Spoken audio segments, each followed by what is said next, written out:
The Almost Daily ZenCast presents a fresh new episode of the incorrigible Mr. Zeppo's totally irrelevant media reviews.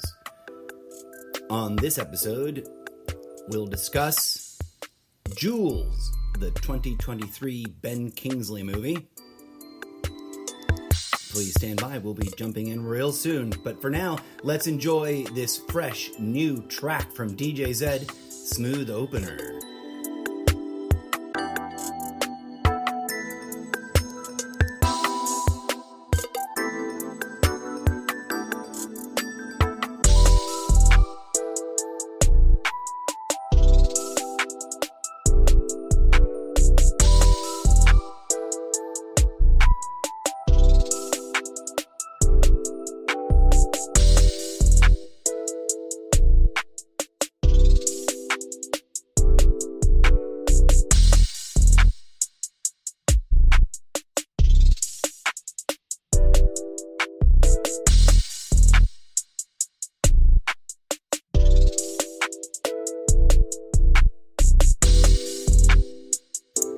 Happy New Year's to everyone. 2023 is almost over. And if there's anything to celebrate, it's that we made it through. It was a wild and crazy year, friends. And while there is plenty to talk about to cap off the year, I feel motivated to pause all the political discussion and take a moment to just talk about this delightfully, beautifully sweet, touching, and quite memorable little movie. If you're a sci-fi fan, if you're into alien flicks, this is one of those rare little gems that breaks the mold, is its own little thing. The closest comparison I can come to is to call it this generation's Cocoon. Now, if you never saw the 90s sci-fi geriatric comedy Cocoon, and I say that with all due respect, it is about a bunch of elderly citizens who encounter cocoon-like objects in their local swimming hole, and it turns out to be aliens from another planet. Spoiler alert, sorry, I didn't mean to ruin it for you, but go check that out with Wilford Brimley, I believe, in one of his last big-time movie roles. Beautiful, old-school classic, I guess. That makes me feel really old. But I honestly, genuinely endorse that flick. Haven't seen it in ages. But, okay, so Jules. I would call that today's equivalent. It is, oh my god, you guys. It is truly just so good. It's super subtle. It's a tender, funny little tearjerker about life, death, and the absurdity of the human condition. And it really just sucks you in with how simple and sweet and eccentric and goofy and weird it is. And I gotta say, shout out to the entire cast. Of course, Ben Kingsley is always amazing. Jane Curtin in this just proves that age is irrelevant when it comes to talent. They all do, because they're all, the main cast is all, slightly older folks, and they carry the film in a beautiful, wonderful ensemble way.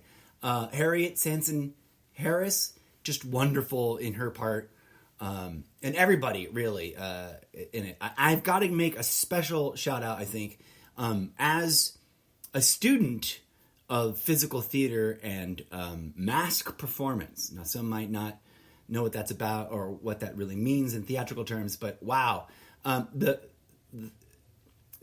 physical, sublimely subtle in its stoicism, and yet somehow beautifully emotive performance by Jade Kwan, the performer who played Jules. Just my hats off, salute to her. It was just wonderful, simple, elegant, which takes, believe it or not, a lot of mastery and skill. One might dismissively believe it's easy to just stand around and look at people and not hardly move, but truly just a wonderful performance by everyone all the way around. So if you're curious what the film's about, spoiler alert, we're talking about some of the not so obvious details in the film. But I mean, the trailers give it away. Ben Kingsley plays an elder gentleman, apparently retired, who lives on his own, and who's kind of flummoxed when a real-life UFO crash lands in his backyard and tragically crushes his azaleas and destroys his bird bath. And of course, the whole thing sort of evolves from that first contact initiation of engagement, right? Like, two alien species make first contact. Now, we've had a lot of first contact movies over the years. Obviously, UFOs and spaceships and Little Green Men from Outer Space is a diehard, old school classic theme in sci-fi and in just film in general. We've been making movies about monsters and aliens and creatures from beyond for ages. I mean, pretty much almost since the beginning of film. This one just takes it to a beautiful, wonderful, hopeful, and aspirational place. There's not one lick of unnecessary violence, and the whole thing just beautifully weaves a story about people dealing with their own aging, their own, the grief and growth that happens late in life, and of course mortality. Like it's just right there on the horizon of everything, and obviously the end, which is beautiful and simple and elegant and sweet, and I will not spoil it for you. I think it confirms my personal theory that out of all the things this film could be about, it's essentially just about growing towards our own natural journey, like growing into accepting. That's the phrase I was trying to craft there. Growing into a state of acceptance of the little joys and the scary things that happen to us as we enter into the final stages of life. And there's grief and loss and anxiety that is felt by everyone involved, by those who are getting closer and closer to their final days, and those who love them, and those who are friends with them, those who are around them trying to support them. I don't know what else to say. Obviously, there's always something one can critique in any film, no matter how amazing, right? And bashing a movie is a hot and trendy subject out there. And there's nothing to bash here, although there was one or two things I thought of both when I watched it the first time and then when I rewatched it again almost immediately, which I will occasionally do when a movie just fascinates me and engages me. And I'll admit, I got misty-eyed both times. I got a little verklempt, as some might say, to culturally appropriate some other culture's term. It was truly engaging, and I'm a sucker for sweet and bittersweet realities that are emotionally charged. It'll reel me in and open me up, and I'll weep for humanity and for myself. And this one got me there in a way that felt good. That wasn't it wasn't forced. It wasn't artificial. It didn't feel like I was manipulated. I really genuinely felt. I just felt empathy and an affinity towards the people involved in dealing with this situation, and of course Jules or Gary and their situation, and the sort of mystery involved in the kind of subtle, quiet, and almost unfathomable sort of trust that develops between these characters and the visiting extraterrestrial, who never speaks, right? Like the creature never speaks, but they find the three characters, Ben Kingsley's, Jane Curtin's, and Harriet Sansom Harris's characters, all develop a relationship and a bond with this being, and find a way to understand each other. And it speaks volumes to the power of human compassion, especially in the face of the unknown or the potentially frightening. And there's so much to enjoy. There's so many sweet, weird, quirky little moments to savor. If you're a fan of true character studies, where we just got to soak up a person's eccentricities to sort of understand them, Ben Kingsley's performance in this is just top tier. He's the most unlike himself I've ever seen him. And he's always been a powerful, transformative character actor. And the man just knows how to command physical presence and voice on film. Thoroughly enjoyable, and just a delightful, wonderful movie. Now, we could get we can get lost in the weeds talking about like how conspiracy theory might approach this film.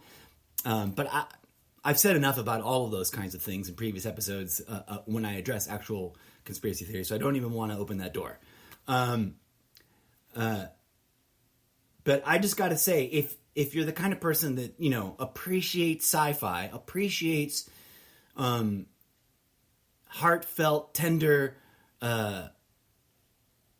character-driven stories, this one, you just got to see it. Let's see, where is it available? You can watch this movie on Showtime, the following services with a subscription. If you're a subscriber of Showtime, YouTube, Hulu, Fubo TV, Sling TV, the Roku channel, Amazon Prime, and it's funny, it's not even on here, but I believe I watched it on Paramount Plus. So it's super weird that it's not on the list here that Google usually provides. It's also available to rent for cash monies, a couple of different price points from Google Play Movies and TV, Apple TV, Vudu, Redbox. And like I said, I watched it on Paramount Plus, which is really weird. Okay, there you go, friends. I thoroughly endorse it. I give it 1,000,000 thumbs up. If you're expecting the X-Files, you're not going to quite get there. Oh, I was trying to work my way towards like things I might have done differently, not critiques, because honestly, the execution in this is wonderful. The script is pretty darn solid. In terms of the script, there's one little thing that I didn't really raise an alert in my mind, or didn't really sort of catch as a thing that I might have addressed or questioned or tried to do slightly differently until the second viewing, which led me to a broader thought about, I tend not to think in things about like what doesn't work, but rather what choices surprise me, and if they work, great, and if they don't quite make sense, my brain always tries to come up with alternates, right? Like, what would I have done differently? How are the ways could we have solved this scene setup?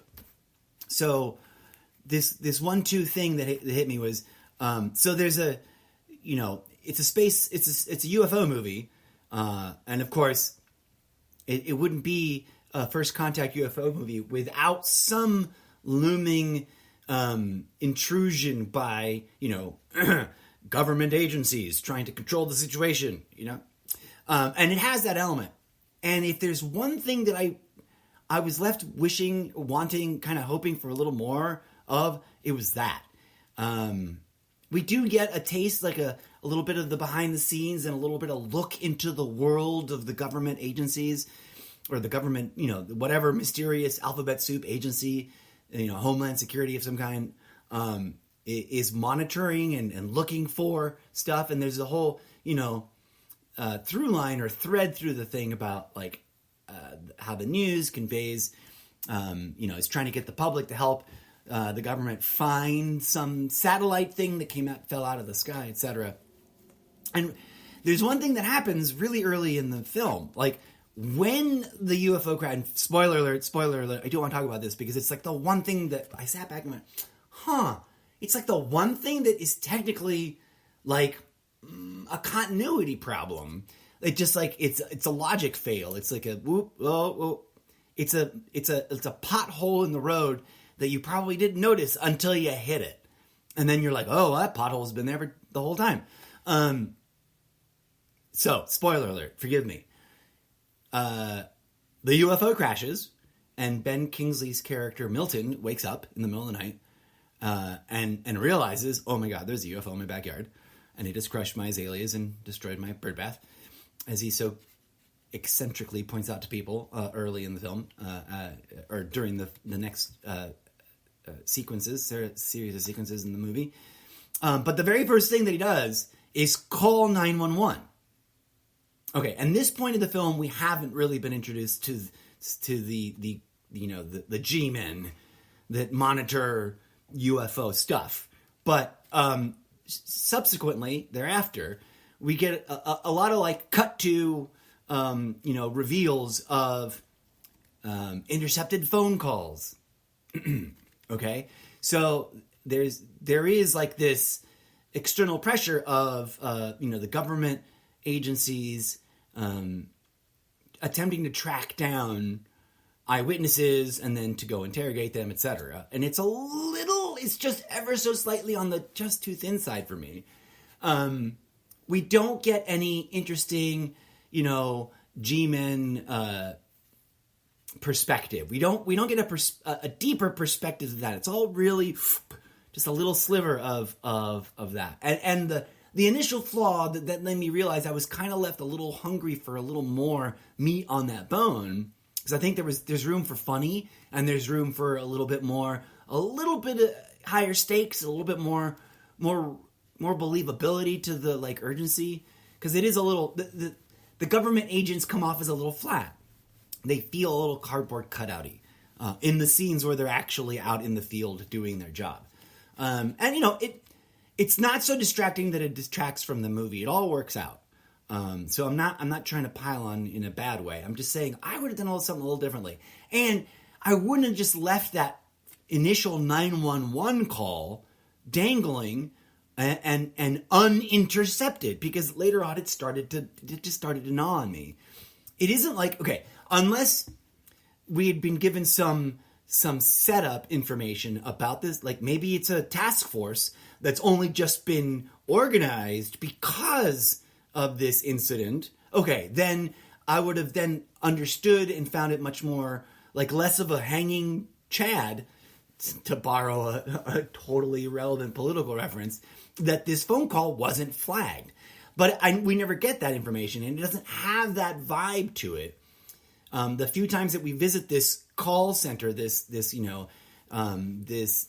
underground top secret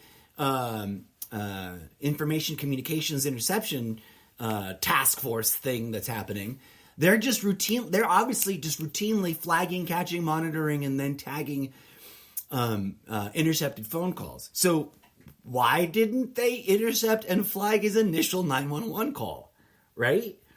Because part of there's a little bit of like, ooh, are they going to figure it out going on? And like they go to the wrong house. And there's like a wah-wah moment where they think they're on a hot lead, and the film makes you almost think, oh no, they're at Milton's door. And no, they're not. They're at someone else's house for a funny wah-wah moment where it's like, oh, that's not what we thought it meant. And then of course we cut back to Milton's house where there was someone at the door and it was someone else, and then a release of tension, a little bit of funny, and we move on. But if there was one thing that kind of stuck in my craw, was like, well, wouldn't they have flagged that initial 911 call and been at his doorstep that moment, like right away? And instead we get this like awkward. I understand calling 911 and reporting a false incident, or quote unquote making a crank call, is obviously a felony offense. And so the 911 operator just sort of informs them of that, and then very condescendingly commands him to go back to sleep. And I don't know, is that protocol? Is that what a real 911 call, is that how it would have ended? Or would that 911 dispatcher, maybe they would have transferred that call to the government agency that's monitoring for UFOs? I don't know. But I was left a little like, that's a little meh. And then, so that led me to sort of, beyond the scope of what the film was obviously trying to do, it led me longing for something, and the best, like, not quite exactly the same, but similar enough that it makes my point sort of example I can think of, is the inside look at the bureaucrats behind the scenes in the shady government agency that runs the mysterious thing that's being run in, and wait for it, if you've never seen this, it won't make any sense, you have to go watch it to make sense, but in Cabin in the Woods, cross-reference, genuine endorsement, if you've never seen Cabin in the Woods, it is a fun, cheeky, sort of spoof, parody take on your standard hacker slasher, grisly, kill all the teenagers horror movie. And what really elevates that flick, and I say the word flick with all due respect, it's not a derogatory term in my vocabulary about movies. There's flicks, movies, and film, and they're all positive categorizations in my mind. But what elevates this flick, Cabin in the Woods, is that the horror environment, the hacker slasher situation, is part of a massive, spoiler alert, literally underground government conspiracy for complicated reasons that I won't give away.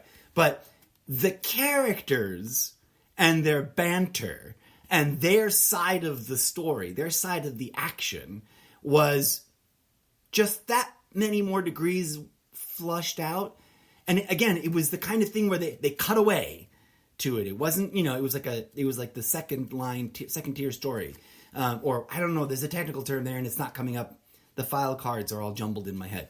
But there's a technical name for that, and it's not, I forget what it is. I'm not going to try to pull the vocabulary card out now. But it was just ever so much more well fleshed out than in Jules. That, and of course, completely different films, different genres, different approaches. But that idea of seeing a little bit more of the government agency's side of things, from a sort of let's make fun of, supernatural investigational procedurals, and poke fun at the X-Files a little, that sort of thing, would have fit in and made a really interesting counterbalance.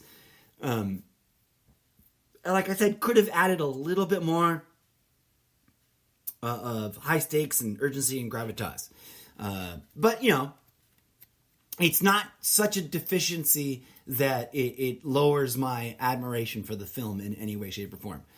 There was one other thing. In my initial viewing, my first viewing of it, at the very end, how can I talk about this thought I had without giving too much more away? Because I feel I try to avoid spoilers, but then again, I'm here to talk about what happens in the movie.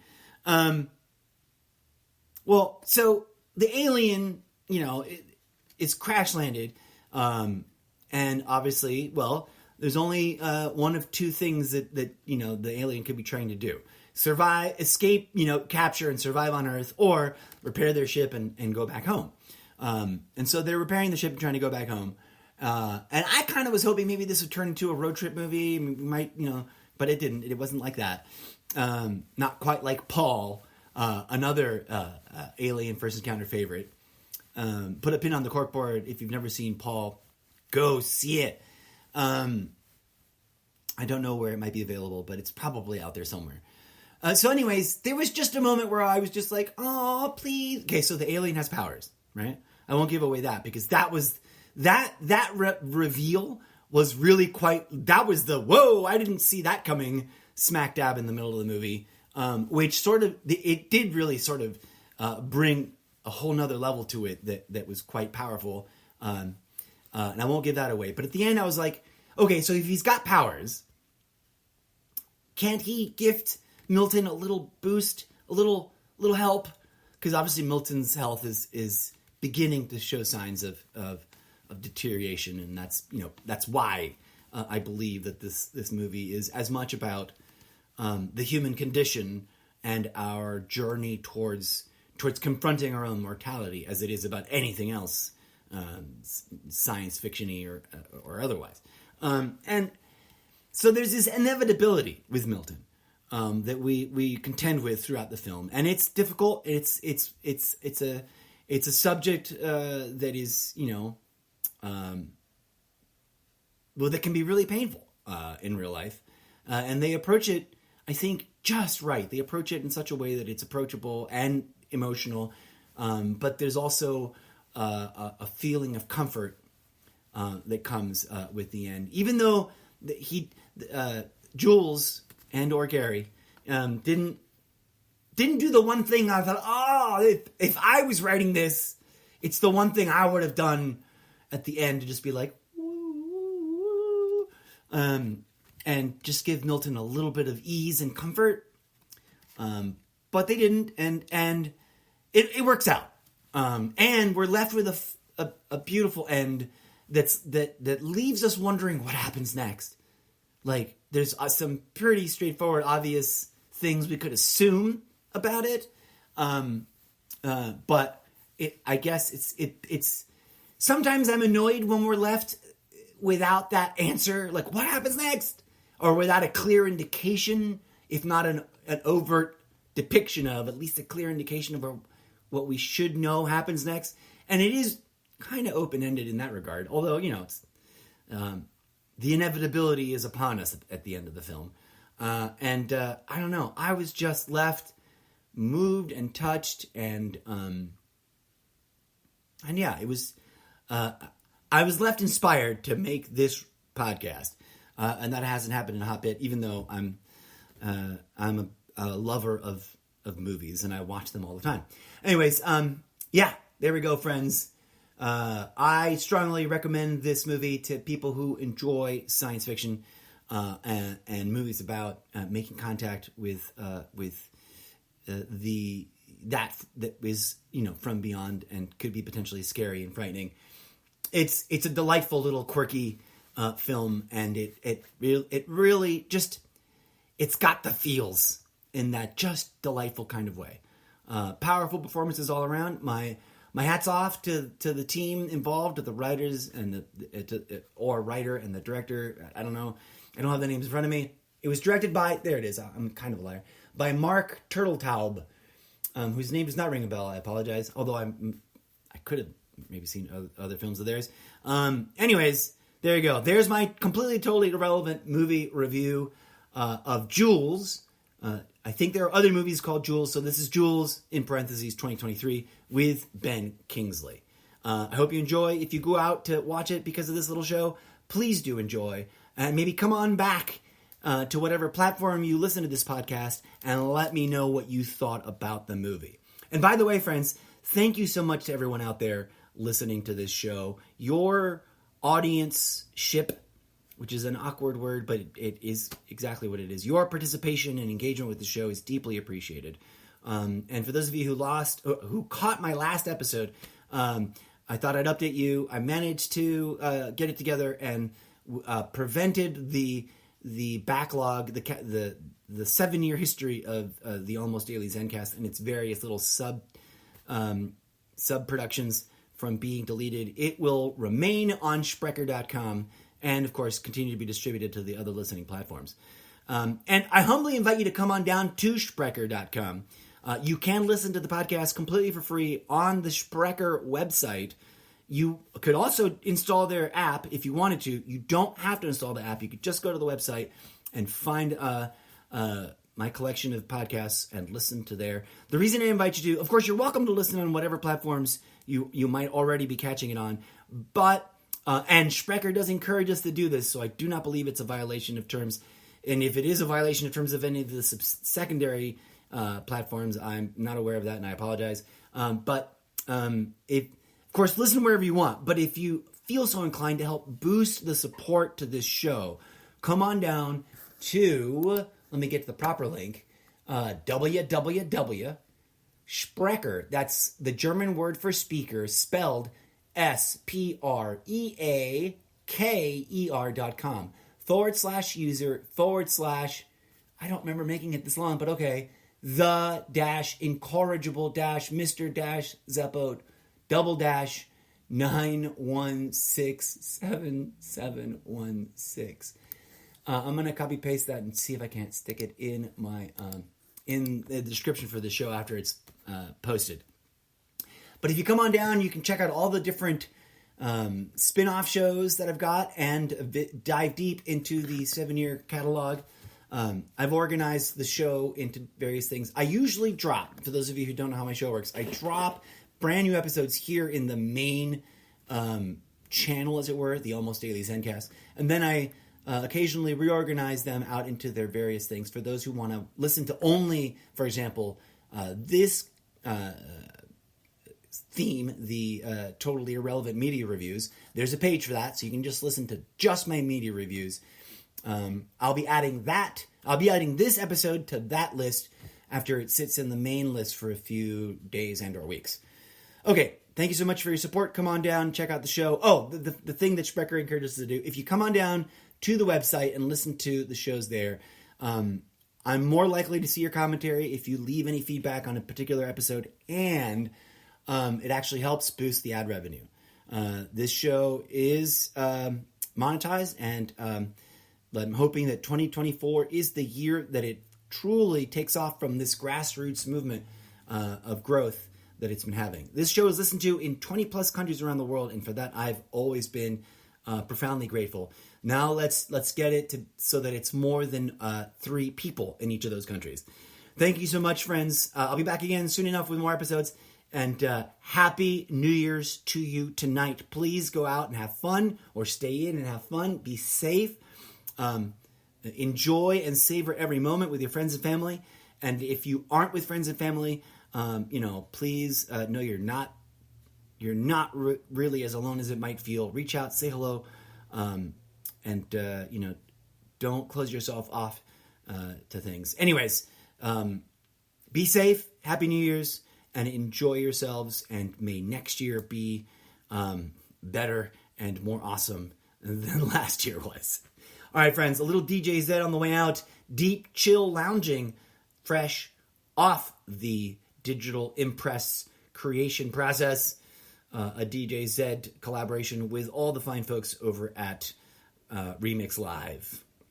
Take it away, DJ Z.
The incorrigible Mr. Zeppo's Almost Daily ZenCast and its variety of sub-segments, including this one, the Totally Irrelevant Media Reviews podcast, is a production of CTech Studios, the entirely imaginary production company that exists exclusively in my mind.